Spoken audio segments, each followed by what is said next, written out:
ಇವತ್ತು ಇನ್ನೊಂದು ಮೆಥಡ್ ಪುಳಿಯೋಗರೆ ಗೊಜ್ಜು ಮಾಡ್ತಾ ಇದ್ದೀನಿ. ಇದು ಅಮ್ಮ ಮಾಡ್ತಾ ಇದ್ದೀನಿ ಮೆಥಡ್. ಮಾಮೂಲಿ ಒಗ್ಗರಣೆಗೆ ಕಡಲೆ ಬೀಜ, ಉದ್ದಿನ ಬೇಳೆ, ಕಡಲೆಬೇಳೆ, ಒಂಚೂರು ಒಣಮೆಣಸಿನ್ಕಾಯಿ, ಕರಿಬೇವಿನ ಸೊಪ್ಪು ಎಲ್ಲ ಹಾಕೊಂಡು ಹಿಂಗು ಒಗ್ಗರಣೆ ಹಾಕೊಂಡು ಸ್ವಲ್ಪ ಎಣ್ಣೆ ಜಾಸ್ತಿ ತಗೋಬೇಕು. ಚೆನ್ನಾಗಿ ಇಷ್ಟು ಫ್ರೈ ಆದ್ಮೇಲೆ ಅದಕ್ಕೆ ಚೆನ್ನಾಗಿ ಕೈ ಆಡಿಸ್ಬಿಟ್ಟು ಒಳ್ಳೆ ಒಗ್ಗರಣೆ ನೀಟಾಗಿ ಮಾಡಬೇಕು. ಮಾಡಿದ್ಮೇಲೆ ಇದ್ರ ಒಳಗಡೆಗೆ ಸ್ವಲ್ಪ ಬೆಲ್ಲ, ಹುಣಸೆ ಹಣ್ಣು ಮಾಡಿ ಕೂಡ್ಸ್ಕೊಂಡ್ಬಿಟ್ಟು ಅದು ಚೆನ್ನಾಗಿ ಫಿಲ್ಟ್ರ್ ಮಾಡ್ಕೊಬೇಕು. ಸ್ವಲ್ಪ ಮಣ್ಣು ಕಲ್ಲು ಏನೂ ಇಲ್ಲಂಗೆ ಈ ಥರ ಚೆನ್ನಾಗಿ ಕುದಿ ಬರಬೇಕು. ಇದು ಚೆನ್ನಾಗಿ ಕುದ್ದು ತಿಕ್ಕಾಗಿ ಸ್ವಲ್ಪ ಗ್ರೇವಿ ಥರ ಆಗುತ್ತೆ. ಆ ಗ್ರೇವಿ ಆದಮೇಲೆ ಇದಕ್ಕೆ ಒಂಚೂರು ಉಪ್ಪು ಮತ್ತು ಬೆಲ್ಲ ಮತ್ತು ಮೆಣಸಿನ ಪುಡಿ 3 ಹಾಕಿ ಚೆನ್ನಾಗಿ ಕುದಿಸ್ಬೇಕು.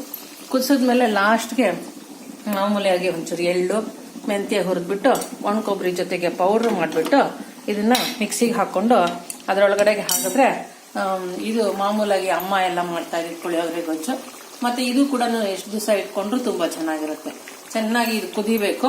ಕುದ್ಮೇಲೆ ಸ್ವಲ್ಪ ಗಟ್ಟಿ ಆಗುತ್ತೆ. ಈ ಥರ ನೀರೆಲ್ಲ ಇದು ಎವಾಪರೇಟ್ ಆಗೋಗುತ್ತೆ. ಚೆನ್ನಾಗಿ ನೀರು ಎವಾಪರೇಟ್ ಆಗೋವರೆಗೂ ಸ್ವಲ್ಪ ಹೊತ್ತು ಬಿಡ್ಬೇಕು ಸಿಮ್ಮಲ್ಲಿ. ಮತ್ತು ಯಾವುದೇ ಸೀದೋಗದೆ ಇರೋ ಥರ ನೋಡ್ಕೋಬೇಕು, ಇಲ್ಲಾಂದರೆ ಕಾಳುಗಳು ಎಲ್ಲ ಸೀದೋಗ್ತಾ ಇರುತ್ತೆ.